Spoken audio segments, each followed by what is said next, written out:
अपना ध्यान सम्मुख विराजमान श्री श्री 108 श्री परमहंस महान विभूतियों की ओर लगाते हुए और अपनी मुख रचना को पवित्र करने हेतु एक बार ऊंची और मीठे स्वर में बोलिए जयकारा बोल मेरे श्री गुरु महाराज की जय। बोलो साचे दरबार की जय। बोलो श्री सद्गुरुदेव भगवान की जय।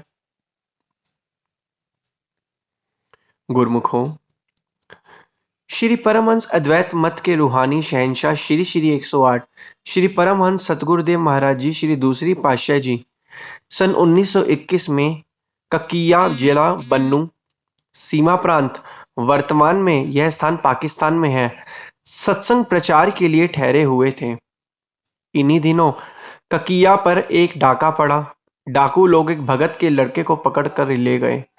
उस भगत ने अगले दिन श्री चरणों में उपस्थित होकर विनय की, श्री गुरु महाराज जी, मेरा लड़का डाकू पकड़ कर ले गए हैं।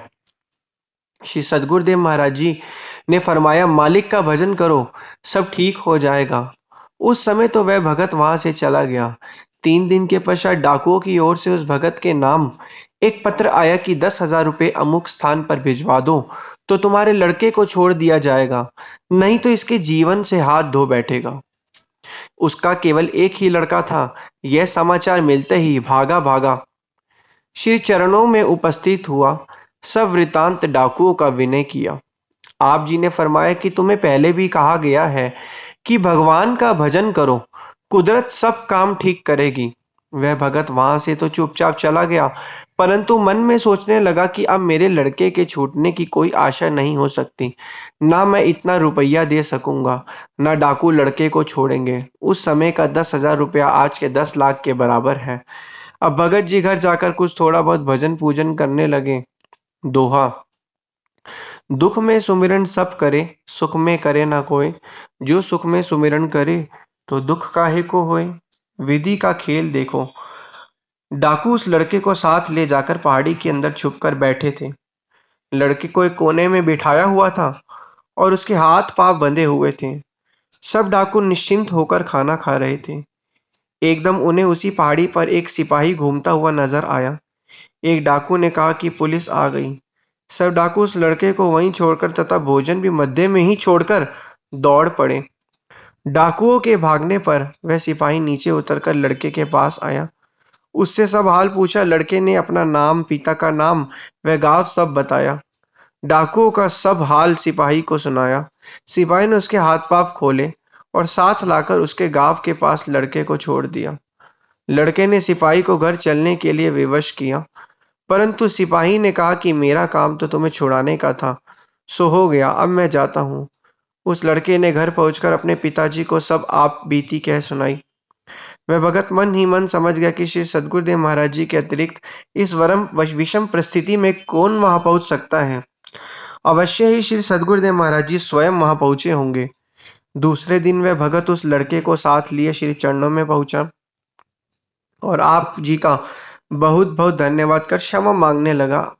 आपने वचन फरमाया कि अब तो तुम्हारा काम हो गया है, सो पहले से अधिक ईश्वर का भजन किया करो, स्वयं भी करो तथा सगे संबंधियों से भी करवाओ। भजन करने से बाहर व अंदर के डाकू काम, क्रोध, लोभ, मोह, अहंकार सब डरते हैं। इसलिए मन लगाकर अधिक भजन किया करो। जो मालिक का भजन करते हैं वे इस लोक व परलोक में सुखी रहते हैं। प्रस्तुत ये जितने भी गुरुमुख हो, हम चीजें देखते हैं, सुनते हैं, लीलाएं अपने श्री सद्गुरुदेव महाराज जी की सुनते हैं। हमें किस चीज की जरूरत है? हमें तो सिर्फ श्री सद्गुरुदेव महाराज जी पर अटल विश्वास, अटल श्रद्धा, भावना और विश्वास की जरूरत है। अगर हमारा हमारे इष्ट देव के प्रति विश्वास अच्छा होगा और मजबूत होगा, विश्वास, अटल विश्वास जो कभी टूट ही ना पाए, ऐसा विश्वास होगा, तो गुरुमुखों एक ना एक दिन तो श्री सद्गुरुदेव महाराज जी हमारे अंग संग रहेंगे ही रहेंगे। हालांकि आज भी वो हमारे अंग संग ही है, लेकिन वो बस हमेशा यही कहते हैं कि गुरुमुख जो है भक्ति के 5 नियम की पालना करें, क्योंकि भक्ति के 5 नियम के अंदर ही सभी चीजों का सार है।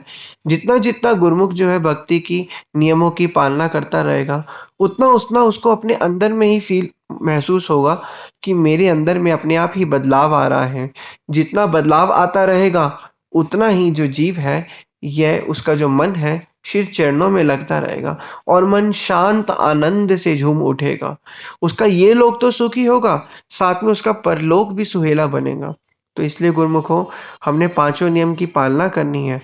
श्री सद्गुरुदेव महाराज जी पर अटल विश्वास हमारा होना चाहिए और उन्होंने जो भक्ति के 5 नियम बताए हैं, श्री आरती, पूजा, सेवा, सत्संग, सुमिरन, दर्शन, ध्यान, श्रद्धा सहित निसेवन जो करे, निश्चित हो कल्याण। तो जो 5 नियम हमें बताए, हमें उनकी पालना करनी है। जितना-जितना हम उनकी पालना करते जाएँगे, उतना-उतना हम भक्ति के पथ पर आगे से आगे बढ़ते रहेंगे और गुरु दरबार की सेवा भी करनी है। तभी हम जो है महापुरुषों की प्रसन्नता को प्राप्त कर पाएँगे।